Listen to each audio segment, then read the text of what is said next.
Oh, yeah, it is prime time night. We're very excited. Welcome. I'm Chef Jason Race, hardware grilling expert. Welcome to the Ace Barbecue Pit Studio. It is Prime Rib 101 class, our last live class of the year. This is our last YouTube live. So be sure in the comment section, you guys, let us know what do you want to see for our next live events next year, because we're all about teaching. We're all about being helpful, and we want to know what you would like to see. So please let us know in the chat section what you want to see for next year's live events. Do you want to see how to grill tomahawk steaks? Do you want to see how to smoke something that's a little bit weird, like maybe how to make smoked coffee, to make smoked cold brew? Well, be sure to tell us in the chat section, in the comment section. Let us know what you would like to learn. Tonight, we are talking all things prime rib. Adam is running the camera tonight. He is going to be having a blast running the camera. Steven, thank you. It's your first time here. We're glad to have you. Adam's going to be running the camera tonight. He's going to be helping moderate. Say hi, Adam. Say hi. There's Adam. What's up, guys? All right. We're here hanging out, like I said, in the Ace Barbecue Pit Studio here in Denver, Colorado. We've got a lot of cool things in store for you tonight.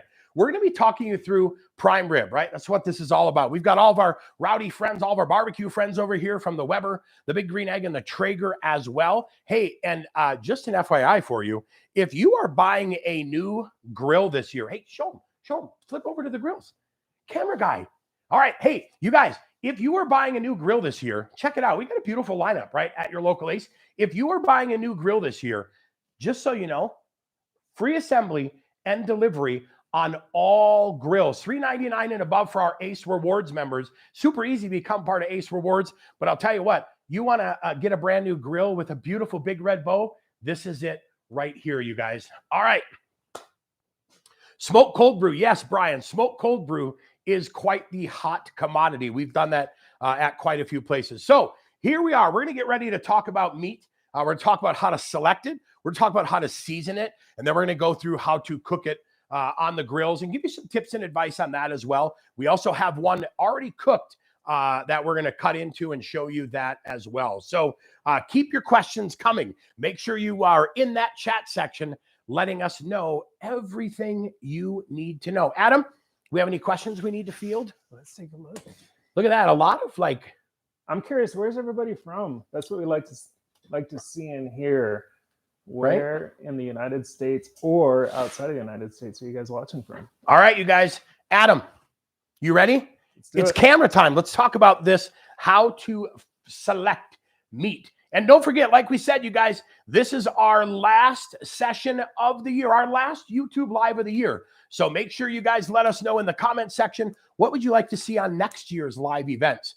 Smoke cold brew has been huge. I will tell you, that's always fantastic, you guys. And then let us know. You want to see how to make tomahawks? Do you want to see how to do some wok cooking? You got the camera coming? You ready on that? Let's do it. All right, let's do it. We're coming in here, you guys. Hey, some watching from Highlands Ranch, Colorado. Oh, wow. I feel like they should be here right in the studio sampling some food. All right, so here's a couple things, you guys. Yes, meat is a little bit expensive this year. We absolutely get that, you guys. But when you go into your local grocery store and you're looking to buy meat, now is the time to get that holiday prime rib.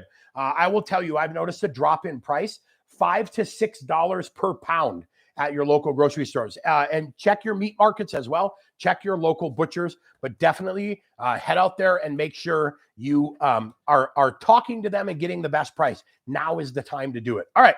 So what do we have here and what do I look for?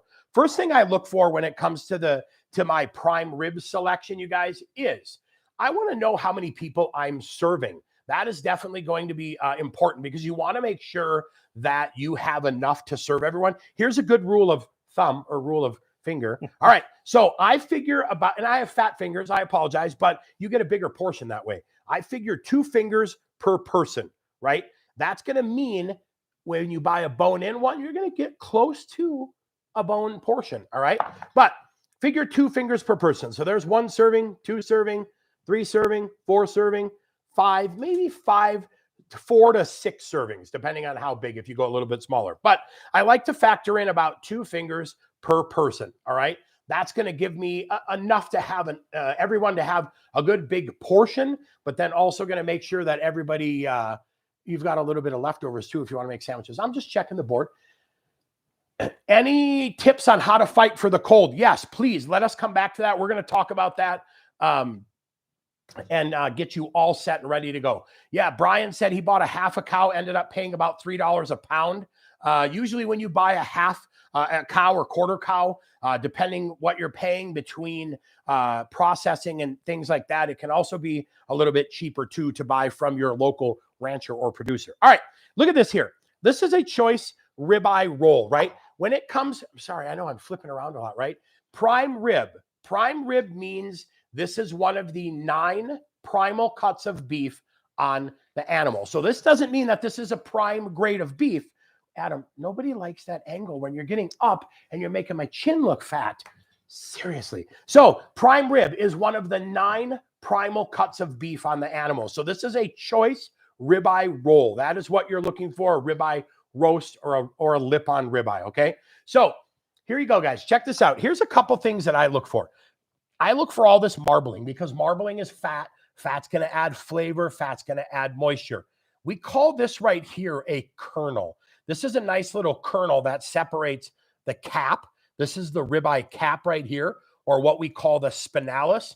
And then this is the ribeye muscle, or what we call the longissimus dorsi. That's a big muscle in the cow. But I like a little kernel of fat or a little ribbon of fat in here because that way it melts very slowly. A larger kernel of fat is going to actually separate a little bit and make, when it gets warm, it's not going to get hot, right? It's going to only get warm if you have a big kernel. And as you go to slice, that big kernel moves around and can separate this. This little ribbon is actually going to heat up evenly, a little bit softer, and then it'll come out a little bit more tender. So again, I'm looking for marbling. That intermuscular marbling is going to add fat, going to add flavor. That is what we're looking for. The question we always get, you guys, is bone on or bone off. This is a bone-in ribeye, and I'm going to show you a fun way to do this where we make a little hinge and we season this all the way through. Let's check questions here before we get started. Just make sure we got anything. A lot of people, okay, just bought a half cow. I love it. Strasburg, Jewel Osco's got bone-in. Yeah, Jewel Osco, look at that. Bone-in ribeye, $6.77 a pound. That's awesome. Will this method also work with a whole boneless rib? Yes, it will. What we're showing you here is kind of how to get it started. And I will tell you what, this will work on everything, all right? That's little. Yes, this is, Robert, this is a smaller one. I just bought a half of one for today's class, but I'll tell you what, I've got whole ones in the fridge there that are boneless, and I'll tell you, they do a great job. All right, so here we go, you guys. Another thing you're going to need is definitely make sure you have a sharp knife when it comes time to what does that say? Any suggestions on sous vide? Yeah, that's a good one. That is a good question. We'll talk a little bit about sous vide. You're going to definitely need to make sure you have a large container when it comes time to sous videing. All right. Oh, Robert said not the prime rib. That's the ribbon. My bad. Sorry. Yes, that is a small ribbon, but that's perfect for me. All right. So look at this, you guys. We've got the bones in here. So let's say you've got a bone-in section. What I will do is I will actually trim right along those bones, and I will follow the curve of the bones, and we'll rotate it this way so you can see. I will follow the curve of the bones all the way down here, right to there. See how they just kind of sit? But I haven't cut them off yet. They make a really nice hinge like that. If you have a bone in, what I would do is trim that just like that and season the entire ribeye, top, bottom, side, back. And then when you close it and tie it, you get a beautiful roast, ribeye roast, prime rib roast that is going to be seasoned all the way around, keeping those bones in place to also help protect that. All right. Now, let's say you bought one that is boneless, and we have that right here in the fridge. Don't mind my death by coleslaw. All right, here's one that we bought that is boneless. All right, so there's no rib on there at all. The only thing we have is what we call feathers. So we've got two different ribeye portions for you right here, right? We've got the bone in, this guy, and the boneless. So let's show you the boneless process. When you buy the boneless in the package, you're going to have what's called feathers. These are where the ribs sat in between the bone. What I will do is go through and trim a little bit of the feather, not a lot. I will trim just a little bit off, getting some of this connective tissue off the top. Any, sinew or connective tissue, just like that. All right. Then I want to go through here and just check this top part here, see if there's anything loose. And then I'll trim this up just a tiny bit here. And then look at what we have now. Now we've got what we call the tail, this big piece of fat that kind of hangs out on the end. I will trim up just a little bit of the tail. All right. I don't like a huge tail on mine. It is, as you can see, there's a lot of fat, tiny little bit of meat. If you wanted to use that for ground beef, you absolutely could. That would be easy to do. All right. What do we got up there? Let's check. Brilliant hinge technique, right? See, there you go. Somebody had asked about seasoning. Yep, we're going to show them that next. Question we have says, is there a difference between a ribeye roast and a rib roast?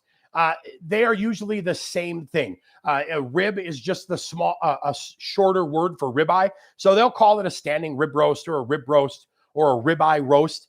Should be one in the same. When you're questioning that or you're wondering that, always ask the butcher. Ask your local meat shop as well, just to make sure that they didn't have a special name. Sometimes they may have a different name. Just make sure that they are all on the same page. All right, so this is our regular boneless ribeye. All right, we've got that all prepped and ready to go. One of the things I like to do here first is I'm going to use a little bit of a binder. I like to use just a little bit of light. This is just a canola olive blend. Let's see what we have for questions. All right. Then I like to oil everywhere, you guys. So I want to oil the sides, both sides, and I want to oil up the bottom. Now, if you notice, I'm going very, very light, not going heavy. I don't want a grease fire. I don't want to flare up. I'm not trying to fry the prime rib. I'm just trying to season it. All right. So now what we'll do, a couple things we have here for you. Some of our seasonings. Oh, and I'm not sure if I told you, but you're going to want to stay here to the end, because coming up at the end, we've got a pretty solid offer for you, right? It's like Santa Claus. It's the gift giving season. And my friends at Ace concocted something pretty solid. We have got a great special coming up for you. Special discount, coupon code, holiday gift. We have a treat coming up for you that is going to be pretty solid. So don't forget to hang out till the end. All right. So the rubs we've got, here's some of my favorite rubs. These are our line of seasonings that we sell exclusively at Ace. And we've got our Rub-A-Dub, which is just like that perfect one-stop shop seasoning for everything. We've got, Adam, now they can't see the name on the seasonings. The beautiful. They're beautiful, right? They are beautiful. So we've got Rub-A-Dub and we've got our prime rib Rub-A-Dub. And what we have in the bowl here, you guys, is a mixture of both. So we're going to go ahead and put a little bit of that prime rib Rub-A-Dub in there, some rosemary, I'm going to try not to sneeze, I promise. Oh, man, some Worcestershire powder, some garlic, rosemary, and then we're going to hit it with a little bit of Rub-A-Dub, like that. And we're going to do a little 50-50 mix of these guys just to get everything seasoned. So we'll get that mixed. I feel like we have like food camera, right? Yeah. I'm getting hungry. Dawn Marie says coffee. Yes, we have hold on. We have coffee right here. Wait. Right here. Yeah. I got coffee. Adam and I are doing a little espresso tonight. All right, come on in. So we let our prime rib rest for about 15, 20 minutes in the package, okay? Here is what we did next. We added a little bit of oil to it, and now check it out. We always say, you guys, season as light or as heavy as you like. I would love to tell you, yes, this is the only way you season it, but you know what? We're all cooking for different audiences. We all have different likes and tastes. So season as light or as heavy as you want. Now, let that guy sit down on that side. We'll go ahead and season this fat up just a little bit. Get the back seasoned as well. And then we're going to let that sit. But we're not going to forget. Hold on. Don't worry if that falls off. Adam, come up here to the top. To the top. There we go. Don't forget to season all the ends as well. Now, this is sitting. And while this is sitting, you guys, is a perfect time to head out on the grill hold on, we got to get this side too, right? Hold on, is that what you were showing me? Mhm. You were like, hey, buddy, you missed the side. Subtle hint. Subtle hint with just while we're live with 1 million people. All right. Now, you guys, while this is resting, this is a perfect time to get outside and get that grill prepped. Get your big green egg fired up. Get your charcoal started. Get all of that. If you want, you could easily wrap this. You could do that prep a day ahead of time. You could wrap that and leave it in your fridge so it has a chance to steep, to marinate, to do its thing. But we're going to go ahead and let that rest. Now, I will let you know, too, we've got a fun little tip sheet for you coming up that we're going to post the link to. So if you want all these tips and advice and more, we have you covered. Now, Adam, come back in here because I want to show them something else. Earlier, you guys, we talked about what to do if you have a bone-in ribeye. Excuse me. So remember that process we just showed you on this guy? We showed you how to season all of that and get it all seasoned up and ready to go. If you have a bone-in ribeye, do the same thing, you guys. Season this side, season here, top, back, everything, and then close this up. Like I said, I would butcher's twine it once or twice, once here and once here, and do it this way. Then make sure everything is seasoned. And now you have that rib, again, seasoned 100% on all surfaces, which I think is quite exceptional. Okay. We don't have a question, but we had somebody commenting on what side items would be good with the What side rib. items would be good with prime rib? I will tell you. Popovers. Man, if you have a good popover recipe, make popovers. Your family will thank you for years. You can actually use a little bit of the rendered beef fat in the popover pan to make them taste even more authentic. Popovers are great. Roasted potatoes are fantastic. Mashed potatoes. Rice is good if you're into rice. You have a lot of cool things. Hey, Yorkshire pudding. Oh, come on, seriously. Come up a little bit, Adam. Nobody likes that angle. Hey, Adam likes this angle where he catches like my chins. I don't get it. But hey, look in the chat section too. Ace Hardware just posted our prime rib tip sheet. So be sure to click that and download that. Oh, roasted cauliflower. Oh, amazing. Yeah, download that tip sheet. That's going to get you everything you need to know prime rib related. So you are good to go there. You get a good horseradish sauce to go with it too. So again, like super hot horseradish. Yum. Don't show them what I have. Okay, you guys. So like I said, when you're selecting your meat selections, think about 2 fingers wide for every serving. That'll give you more than enough portions. Make sure everybody gets a good portion. You have a little bit of leftovers for the next day. If you, gratins. Look at that baked potato. I'm getting hungry. Popover. Oh, popovers are a fun little, a little like light, airy, made in a little popover pan. They're just a fun, light little airy. I'm not sure what is it. It's not a bun. And it's not bread, but it's like a popover, and they're great. You can like dunk them in things. Yeah, salad, Brussels sprouts. Awesome. Absolutely amazing. Okay, let's walk through this process once again. So when you're buying your prime ribs, look for about 2 fingers portion per person. That's how you want to determine about how much you're going to eat. Now is the time to get out and shop. Check your grocery store. Check your local butchers, your local meat shops. You want to definitely get out there and see if there's some savings to be had. And then whether you're buying bone in or bone out, you still, have a good option. I will tell you this, guys. If I'm being absolutely honest with you, come on over here. There is a little taste difference when you buy a bone-in ribeye, in my opinion. I feel there's a tiny taste difference.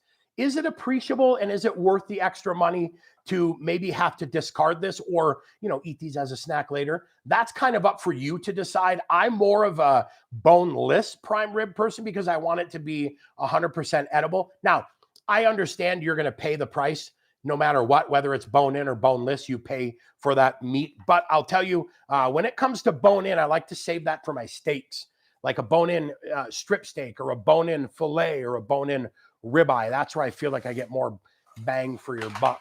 All right. Yes. Oh, someone said they ordered candles. The candles. Yeah, I saw that. Hey, candles are good. We need prime rib candles. Popovers are similar to Yorkshire pudding. That's what I was trying to say. They're just this cool, like yummy, tasty thing.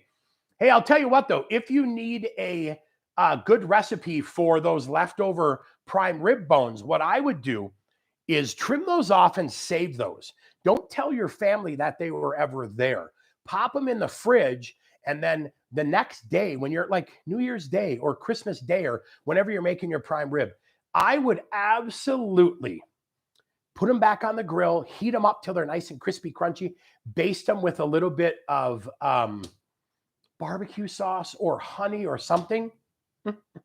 Meat candy. Meat candy. Just absolutely fantastic. All right, you guys, questions, comments. And if you're just joining us, hey, like we said, this is our last live of the year. So if you're just joining us, don't forget to tell us what you would like to see in our next lives. Would you like to learn how to go over to the grills? Would you like to learn how to make, I don't know, popcorn in the wok on the Weber? Well, would you like to learn how to make wok fried rice on the Big Green Egg? Or maybe you'd like to learn how to smoke coffee on the Big Green Egg? Let us know in the comments what you'd like to see, because next year for our YouTube lives, we want to rock it. We want to have fun, and we want to make what you want. Adam, seriously, with the angle on the camera.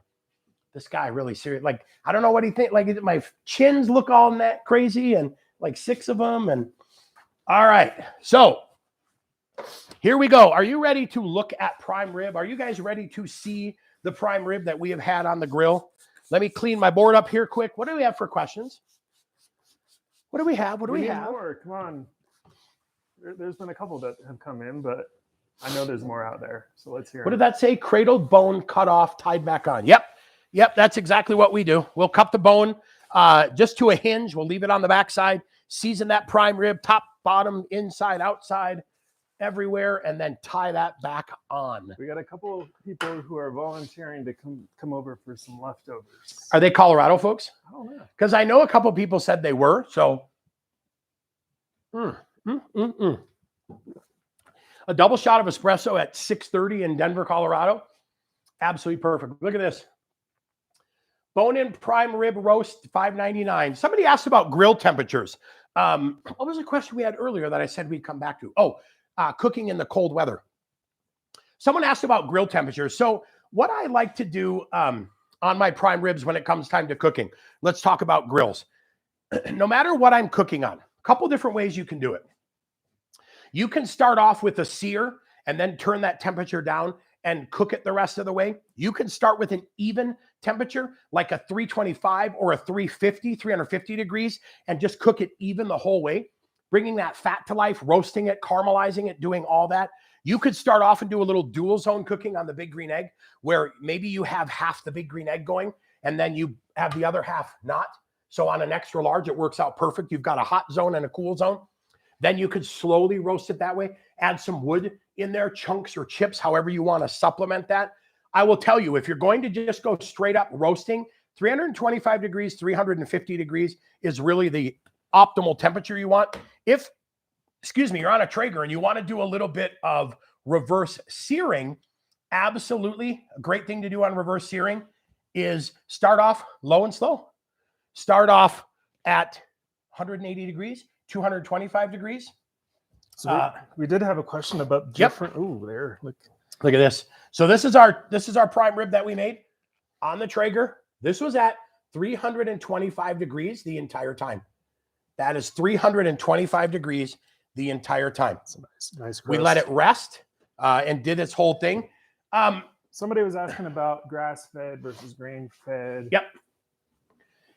Temperature. Let's go back here. It seems like we got a lot of different questions. So let's go back up to the cold temperature question.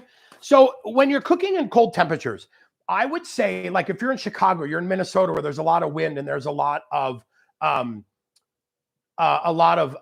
wind chill, maybe. What I would do is definitely add about 50 degrees temperature to your grill. That's going to help you with any offset. And then look for technology. Look for something like the Weber Connect, or if you're using a Traeger, use your Wi-Fi, because then you're not having to tend to the grill and constantly open and shut, open and shut, open and shut. Then lastly, if you can move your grill somewhere where it's maybe a little bit sheltered by your house, absolutely perfect. Get it out of the wind, all of that good stuff. Prime, let's go back up here. Yep. Do I marinate the prime rib overnight after you rub it in spices? Totally up to you. You could absolutely rub it and then wrap it in plastic wrap and put it in your fridge. Totally, totally perfect. Don't worry, Ken. We were not grilling in the garage. We were doing all our cooking outside, which you were absolutely right. Yep. Yes, Ken, we are not cooking in the garage. Absolutely not. No, we are here in our studio. We actually cooked everything outside and then brought it in here. Okay, here's a good question. What about oven roasting instead of grilling? I will tell you, Larry, when you're in your oven, if you have convection, convection's about 30% faster. So if you set your temperature a little bit at higher, at like 425 or whatnot, it's actually going to bring the temperature back down because it knows the oven cooks a little more efficient and a little faster. I would definitely go with convection. And I'll tell you what, your house is going to smell like prime rib for a while. You're going to have a blast. Okay. How long should I let it rest? I let this guy rest for about 10 minutes because you definitely want to get a little bit of resting time to make sure those juices equalize, everything kind of redistributes itself out. And you don't want, listen, I know it's hard. I know it's hard not to rush it and cut into this. Somebody had a question as well. What do I do if someone wants it more cooked than the rest of it? I will tell you, I would definitely cook, like, let's say I want medium and the majority of my family wants medium. I'm going to cook the entire rib to medium, and then I'm going to cut off a portion and have that medium well piece. Maybe go back on the grill for a little bit or put it in the oven just to finish it up. But let me show you something here that is interesting. When you cut into these end cuts here, right, this is going to be a little bit more well done on the end anyways, well, except that, because that's like total perfection. But get that end cut, take this end cut piece and put that back on the grill for a little bit or put it in your oven. So what temp and how long? Let's go back up here. You just touched everything in the kitchen, then picked up your meat. Is that sanitary? We're the only ones eating this. I did change gloves. We did wipe down our board and got everything nice and sanitized. So thank you. We are definitely good to go. What temp and how long for a regular oven, not convection? Regular oven, I would probably go 375. And again, just depending on the size of your prime rib. If you download our tip sheet that we're going to put the link to in the chat section, that's got all the cooking timetables for you. And it'll have things like how long to cook it if it's bone in or boneless. There's a lot of different variables. So we definitely have that on the tip sheet to get you. But I would say a little bit hotter in your oven if you're doing regular versus convection, just to make sure you get enough heat, get that bumped up just a little bit. All right. You got a lot of people requesting a leg of lamb video. Ooh, leg of lamb. That sounds great. Somebody said lambs and clams. Lambs awesome. And clams. All right. I mean, that sounds pretty good too. All right. Mark said, wait, we skipped the whole cooking process. So thank you, Mark, for bringing that up. What I did on the Traeger, this was cooked on the Traeger. I put this in on the Traeger at 325 degrees, let it go the entire time. That is how we cook this guy today. And as you can see, I set my internal temperature for 115 degrees, and then I let it rest so that we could have a beautiful medium. Wait, that's like, look at that juices run out of there, right? Isn't that solid? It's glistening. And this took us about, what did this take us? What time did we put this on? This took us about 2 hours and 20 minutes. All right. 2 hours and 20 minutes. And that was at 325 on the Traeger. All right. We've got a lot of leg of lamb. Love that knife. Thank you, Steve. Appreciate that. Verna says she likes it too. Thank you. Ace Hardware just posted our prime rib tip sheet. Definitely get up there and grab that prime rib tip sheet. Richard, out of the refrigerator, do you let it warm up some? Yes, absolutely. I pulled this guy out of the fridge. I let this warm up for about 20, 25 minutes in the package. I just let it rest. Then I rubbed it, seasoned it, let the grill heat up, and then absolutely rocked it. Naylong 55, can you smoke it? Yes, you absolutely can smoke these. If you're going to supplement with smoke ahead of time, go a little bit lower and a little bit slower, maybe in that 180 degree range, just to get some smoke flavor. But let's say you're cooking on the Weber and you're doing it over the gas grill and you want to add a little bit of smoke. I will finish it with a little bit of smoke chips, dry smoker chips. I'll put them in a box, smoker box. I'll put them right on the grill deflectors and do that way. Chips are going to give you a burst of smoke, a little bit of finishing smoke. On the Big Green Egg, if you add chunks of smoke, that's going to give you that long, beautiful, even, sustained smoke. And you don't like soaking them, do you? I'm not a wood soaker. I am not. What Traeger pellets am I using? I use the Ace Reserve Blend pellets, which is oak, apple, and cherry. Very, very fantastic. I've absolutely Love the Meat Church pellets as well. Matt did such a great job designing those. Totally rocked it. Hold on a second.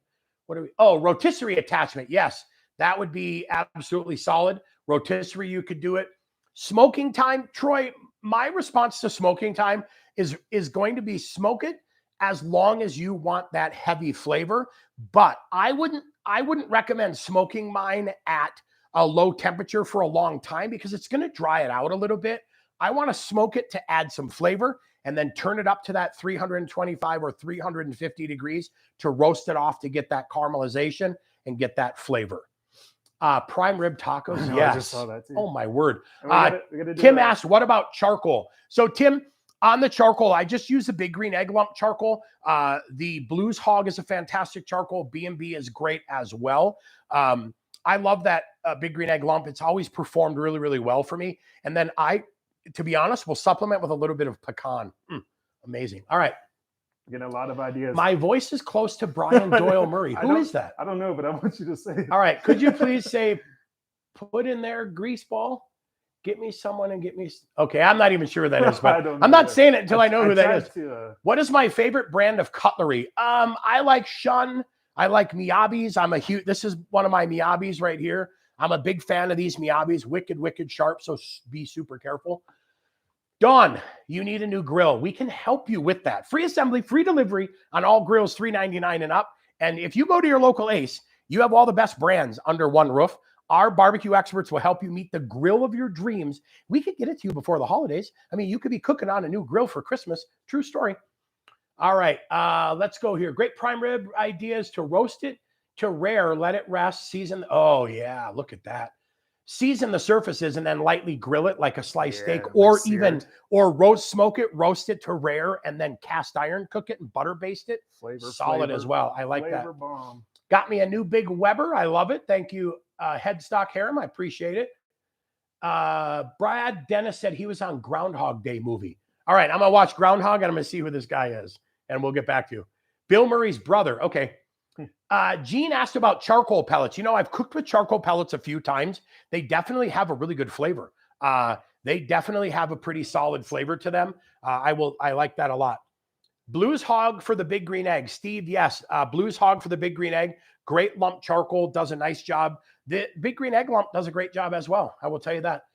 Talk about putting together au jus. Yes, Chris, if you're going to do au jus while your prime rib is cooking, may I suggest get a pan, some garlic, some whole garlic, some onions, saute those down, caramelize those. Let the sweetness and the sugars and the onions and the flavor in the onions and the garlic really caramelize and develop. Add some beef stock, not broth, add some beef stock, and then let that beef stock cook down and concentrate a little bit. Amazing, amazing au jus. Season it with salt and pepper, and you should come out absolutely fantastic. At the end, if you happen to roast in a pan and you have pan drippings, boom, add those in there and you are set. All right, let's see here. Robert Flanders says he's still mowing. Or mooing? Maybe still mooing? Might still be mooing. Could be, he could be mowing. All right. Mooing. Oh, Brian Doyle Murray's Clark Griswold's Boss in Christmas Vacation, which I just watched the other night for like the 150th time. All right. Do you inject a prime rib? Hal says, cook it at 2 to 225 the whole time. I'm not going way too hot. We're good. We all get to eat amazing prime rib. All right. You're a fan of injections. You know what? Yes, you could totally inject this if you want. I'm more of an inject with fat kind of guy. I will inject with a little bit of bacon fat. I may inject with a little bit of butter. Absolutely fantastic that way. So good, so good. But just be careful that you don't over inject with a lot of salt because you are seasoning the outside and you don't want to have a salt bomb. What should be the final interior temperature? Larry asked. So internal temp when you're cooking these is really up to you. I love a medium rare to medium prime rib. So I want to go a little bit lighter, 125, 135. If you like it done a little bit more, cook it a little bit longer, but it really depends on your doneness.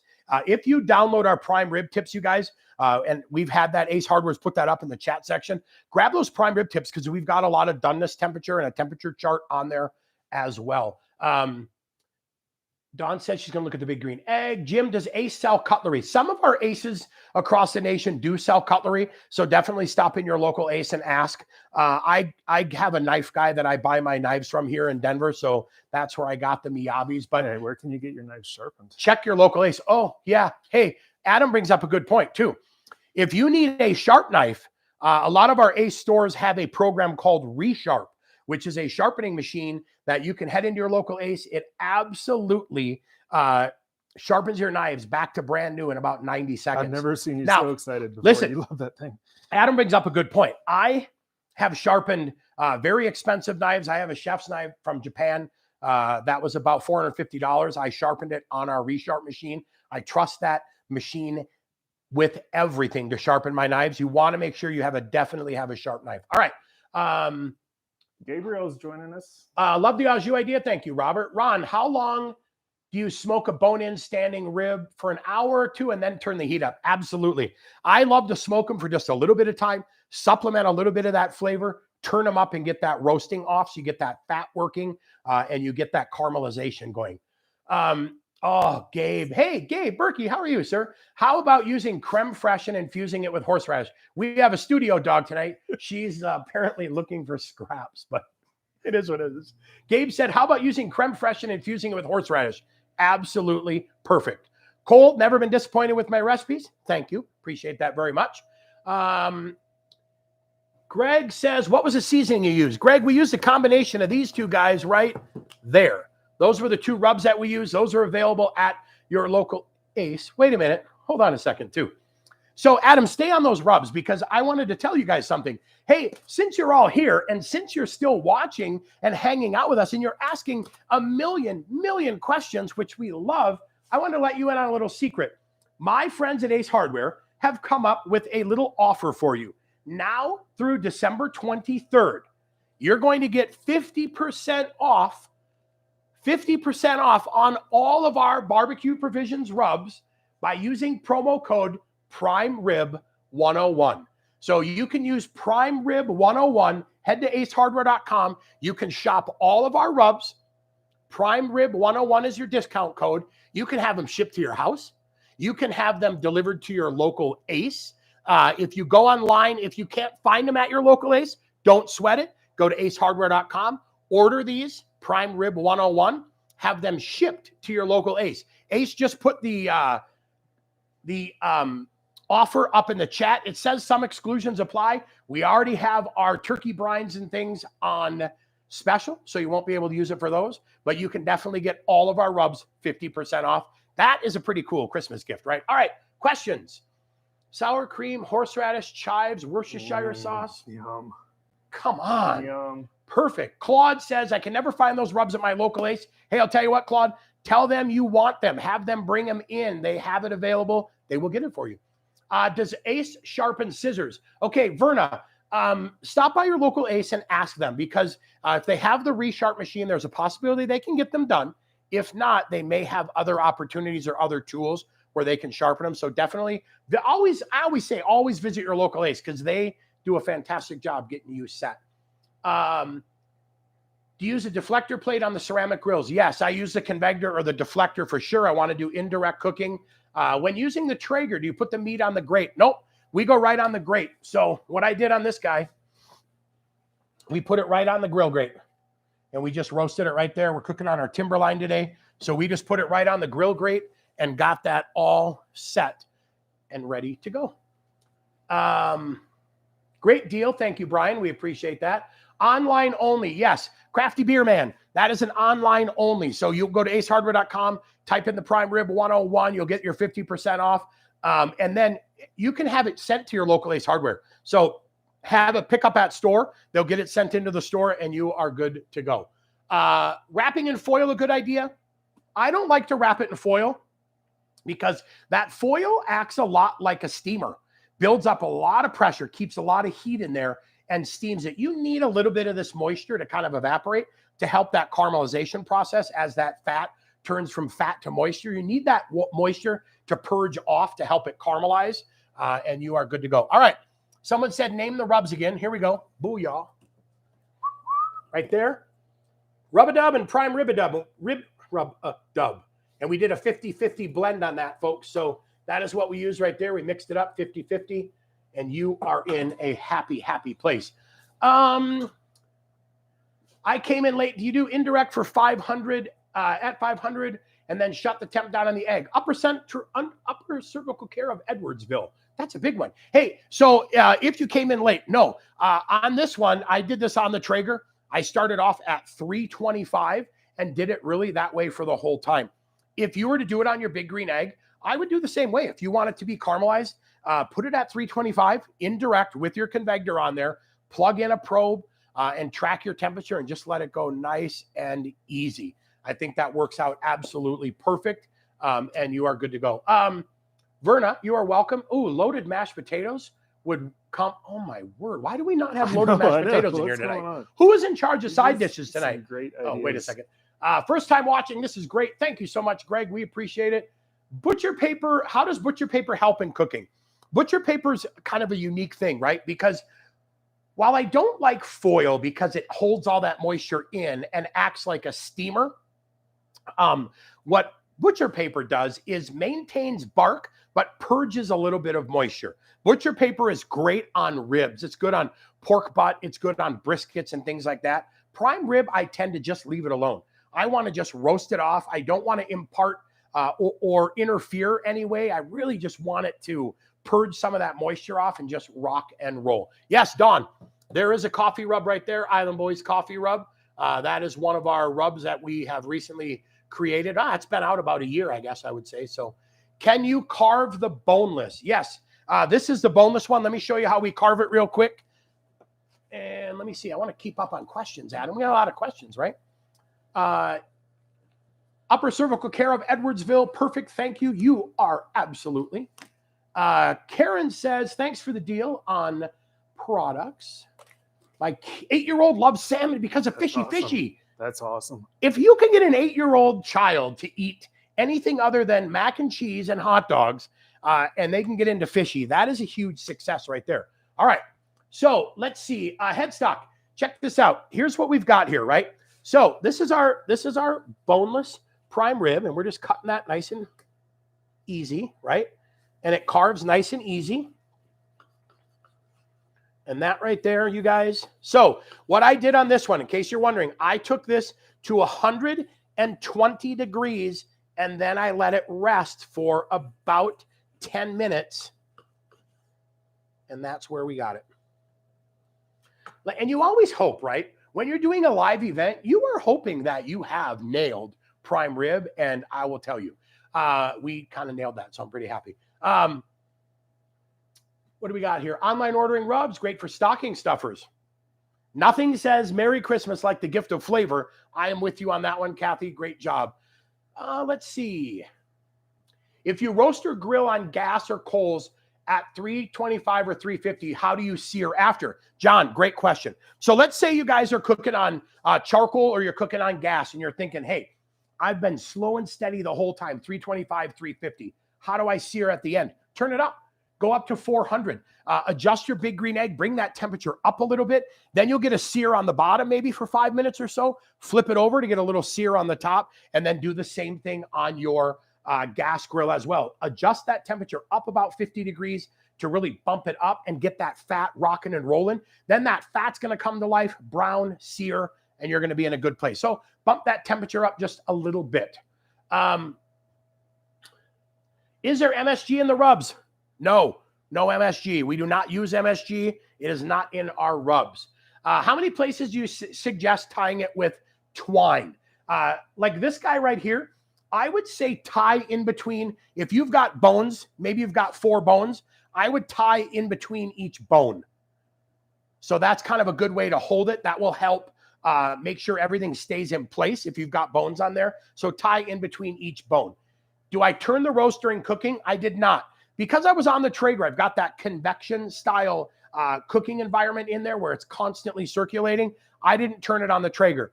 When you're on the big green egg and you're cooking indirect, you're also building up a little bit of convective heat, so I don't have to rotate it on there. And then on the Weber, I'm cooking indirect. So I'll have the middle burner off and then the side burners on with that prime rib in the middle. I don't have to turn that or rotate it as well. So yeah, Headstock says yummy. Thank you very much. Got to be 12 fingers wide. Yeah, I think we were close to 10 or 12 fingers wide on this. Great live event. Ken, thank you very much. We appreciate it. Annie Christine said, you've inspired me. We love that. Thank you so much. Hey, and like I said, if this is your first time joining us, be sure to subscribe to the Ace YouTube channel as well, because we want you to be notified when we've got more live events coming up. That is definitely something we want you to be a part of. Here's a great question. How important is the breed of cattle, the grade of beef, and grass feed? I will tell you this. All cattle produced in the United States are grass fed. It is how they are finished. So if it's 100% grass animal, it is never finished on corn, wheat, silage, or anything like that. I think that has a different taste to me, right? I prefer an animal that's finished with some grain, with some silage, with all of that. I like that. It adds a little bit more fat, adds a little bit more flavor, I think. Very important. Two different taste profiles, whether it's 100% grass or it is grain finished. But I will tell you, all beef is grass-fed in the United States. It's how it's finished that makes a difference. Breed of the cow, super important as well. I love Angus. Angus tastes great. I love Limousine. I love Red Angus. Hereford tastes fantastic as well. So they all have a little bit of different taste and flavor profiles. Can you get a Wagyu prime rib? You can get a Wagyu prime rib. I will tell you, I saw a Wagyu ribeye steak that was 10 ounces for $99. So yeah, you're gonna pay handsomely. But Go to the bank first, huh? let's go back with what we've got. Thank you so much. You are very welcome, everyone. You're very welcome. We appreciate it. First time, not my last. Thank you so much. We love it. How many pounds per person raw? Ooh, I don't know. Maybe 10 to 12 ounces raw would be a good number. Yes, you could put a pan under it if you're cooking in your Weber to enjoy those pan drippings or catch those. Absolutely. Sorry I missed it live. Hey, don't worry. If you missed today's live, don't worry. It is going to live right here on our YouTube channel, so you can come right back and definitely watch it later. Share it with your friends. And don't forget, share this on your social media channels as well. We definitely appreciate that as well. So, hey, thank you, everyone, for hanging out with us tonight. We appreciate it. Hey, we wish you all a very happy holiday, a very Merry Christmas, Happy New Year. It's been a year, right? It's definitely been a year. So get out there, be nice, spread kindness, spread love, have an absolute blast. Take some time off and spend that with your friends and family. Thank you, as always, for letting us come into your homes and hang out with you and do some cooking. Don't forget, coming up, we've got our next live event with my friend Lou Manfredini, January 25th at 8 p.m. We just put a homeowner 101 up in the chat section as for you as well. So definitely, are you trying to get the camera in there? Yeah, just hold it. Just hold it. We're good. So January 25th, 8 p.m. Eastern, hang out with my friend Adam. Get away from all that over there. They don't want to see all of our snacks. Definitely come and hang out with Lou. We have a lot of cool stuff coming up for you. So Merry Christmas, everyone. Happy New Year. We will see you next year here on YouTube live. Thank you so much to our friends at Ace Hardware for having us. We appreciate it. We are done.